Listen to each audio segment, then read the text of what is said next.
Jai Jinendra to all of you. Welcome back student our e-learning classes by Vartman School. हमने अभी तक 4 chapters complete कर लिए हैं. Chapter number 2 real numbers, chapter number 4 linear equation in 2 variable by graphical method and statistics and last one is the probability. So ये 4 chapter अगर हम basically देखें इनको तो ये बोर्ड के अंदर 20 मार्क्स के चैप्टर है. तो 20 मार्क्स के 4 चैप्टर कंप्लीट कर दिए. आज हम अपना 5th चैप्टर स्टार्ट कर रहे हैं, दैट इज अर्थमेटिक प्रोग्रेशन. तो ये जो एपी चैप्टर है ये भी बोर्ड 4 मार्क्स का क्वेश्चन लेके आता है. 4 मार्क्स में इसको 2 पार्ट में डिवाइड किया है, एक 1 मार्क का क्वेश्चन और एक 3 मार्क का क्वेश्चन. तो chapter number 5 that one is the AP arithmetic progression. इसको हम बोलते हैं अर्थमेटिक प्रोग्रेशन. ये बेसिकली 4 मार्क्स का चैप्टर है जिसमें से 1 मार्क का एक क्वेश्चन आता है और 3 मार्क का एक क्वेश्चन आता है. 1 मार्क का एक क्वेश्चन और 3 मार्क का एक क्वेश्चन. तो ये ध्यान रखना, 2 क्वेश्चन आएंगे, 1 मार्क्स एंड 3 मार्क्स. तो हम इसको कैसे करते हैं देखते हैं. क्या है इस चैप्टर में, कुछ बेसिक इंट्रोडक्शन वगैरह लेते हैं. अगर हम बात करें अर्थमेटिक प्रोग्रेशन, नेम से पता चल रहा है अर्थमेटिक, दैट मीन्स कुछ ना कुछ एडिशन सब्ट्रैक्शन कुछ ना कुछ होने वाला है. और प्रोग्रेशन मतलब एक के बाद एक क्या होगा, बढ़ेगा. लाइक दैट अगर हम लोग एक कुछ ऐसे नंबर्स लेते हैं 2 3 4 5 6, how many terms we know that. Okay, चलिए अगर मैं इस सीरीज को ध्यान से देखूं तो हर नंबर के अंदर 1 1 का क्या है, गैप है ना. 2 से 3, 3 से 4, 4 से 5, 5 से 6. अगर सारे सीरीज के जितने भी नंबर्स होते हैं उन सब के अंदर इक्वल गैप हो तो वो क्या होगा, आपका अर्थमेटिक प्रोग्रेशन होगा. Equal gap. लाइक दैट अगर other examples 1, 3, 5, 7 and so on, या फिर 9, 11, 13, 15 एंड सो ऑन, देखें तो सबके अंदर बीच में गैप क्या आ रहा है, इक्वल गैप आ रहा है. That is the AP. इसको हम बोल देंगे अर्थमेटिक प्रोग्रेशन. ओके, अब होता क्या है, ये इस फॉर्म में होती है. जनरल फॉर्म ऑफ एपी जो होती है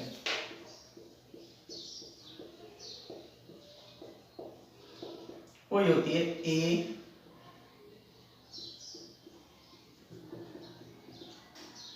and an, a1 a2 a3 and an. okay, so a1 becomes a, that is the first term. a1 becomes a, that is the first term. a2 is a plus b, that is second term. a3 is a plus 2d, that is third term. And an is a plus n minus 1d, that is the last term. मतलब अगर आपको बोला जाए कि इस AP का first term क्या होगा, A, वो जो भी AP में फर्स्ट दे रखा होगा. AP का सेकेंड टर्म, तो सेकेंड टर्म होगा A plus D, A plus D. अब दिमाग में आएगा sir what is the meaning of D. इस D का मतलब क्या है, तो D मतलब कॉमन डिफरेंस. D मतलब कॉमन डिफरेंस. कॉमन डिफरेंस कहां से निकलेगा, यहां से निकलेगा. आपको अगर कॉमन डिफरेंस D निकालना है तो D is equals to A2 minus A1 या D is equals to A3 minus A2. आप D निकालने के लिए पर्टिकुलर उसकी सक्सीडिंग टर्म में से प्रीसीडिंग टर्म को क्या करवाओगे, minus. That means A3 minus A2 या A2 माइनस A1 जो भी होगा वो अपना क्या बनेगा, D. That is called the common difference. So third term of AP is A plus 2D, fourth term A plus 3D and so on an. Last term is A plus n minus 1D. That is the formula of to find nth term. अगर मुझे किसी भी AP की कोई particular term निकालनी है, चाहे 25th हो, चाहे 50th हो, चाहे 100 हो, चाहे 70th हो, और वो पर्टिकुलर एपी दे रखी है, तो आप उसकी वो nth टर्म इस फॉर्मूले से निकालोगे, a plus n minus 1d। Understand? So ये बेसिक सिंपल सा एक फॉर्मूला था। हम कुछ छोटे से क्वेश्चंस लेते हैं जो आपको आइडेंटिफाई करवा देंगे इसमें।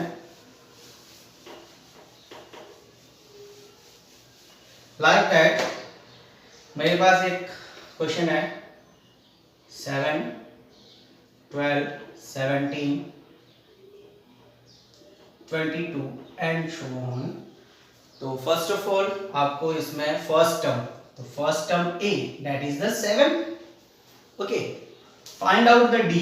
d is 12 minus 7 that is 5, 17 minus 12 that is also 5। that means same value, 12 में से 7 माइनस करवाने पे भी 5 आया और 17 में से 12 माइनस करवाने पे भी क्या आया, 5 आया।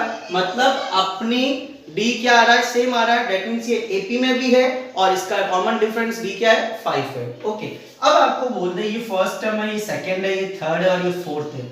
आपको बोले फिफ्थ टर्म निकालो, सिक्स्थ टर्म निकालो और सेवेंथ टर्म निकालो।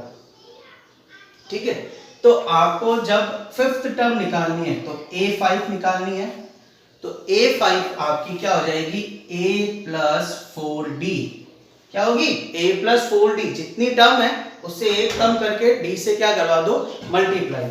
तो a आपके पास क्या है, 7 प्लस 4 इंटू d कितना है, 5। तो 7 प्लस 20 दैट इज द 27। अगर नेक्स्ट टर्म a6 टर्म निकालनी है तो a प्लस 5d। तो 7 plus 5 into 5 that is the 7 plus 25 that is 32। तो इस तरीके से हम बहुत सारी टर्म्स आगे निकाल सकते हैं। बट अगर ये मैं एक एक टर्म्स ऐसे निकालने जाऊं और मुझे बोल दे फाइंड 25th टर्म, तो क्या मैं ऐसे a5, a6, a7, a8, a9 ऐसे निकालते जाऊंगा क्या, नहीं। हम लोग क्या करेंगे इस केस में, वो फॉर्मूला यूज करेंगे जो हमने अभी पढ़ा था। तो वो फॉर्मूला क्या था, an equals to a plus n minus 1d। okay, where a is first term that is the 7, d is common difference that is 12 minus 7 that is 5, and n is number of term that is which one, 25।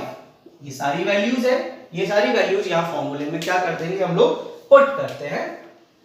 7 plus 25 minus 1 multiplied by 5, 7 plus 24 into 5, 7 plus 120 that is the 127। so a25 term will be 127।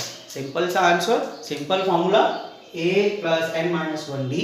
कोई problem नहीं होगी मेरे हिसाब से, understandable है, easy है, कंपैरेटिबल और chapter से बहुत इजी चैप्टर है। ध्यान से पढ़ोगे तो सब कुछ समझ में आएगा। सो क्लास, ये कंसेप्ट थोड़ा सा समझ में आया तो अब कुछ क्वेश्चंस दे रहा हूँ, वो क्वेश्चंस अभी के अभी राइट नाउ सॉल्व करोगे, मुझे इनके आंसर भेजोगे। रोनिका, कोई प्रॉब्लम तो नहीं है ना इसमें, देख लेना। रिया, रिद्धि, अगर कोई छोटी सी भी प्रॉब्लम हो तो बता देना मुझे। Anshul, any doubt? If you have any doubt, Kartik, then ask me right now. Okay, so you have to solve this question in your notebook right now and send me the answer. Okay, so write down the questions.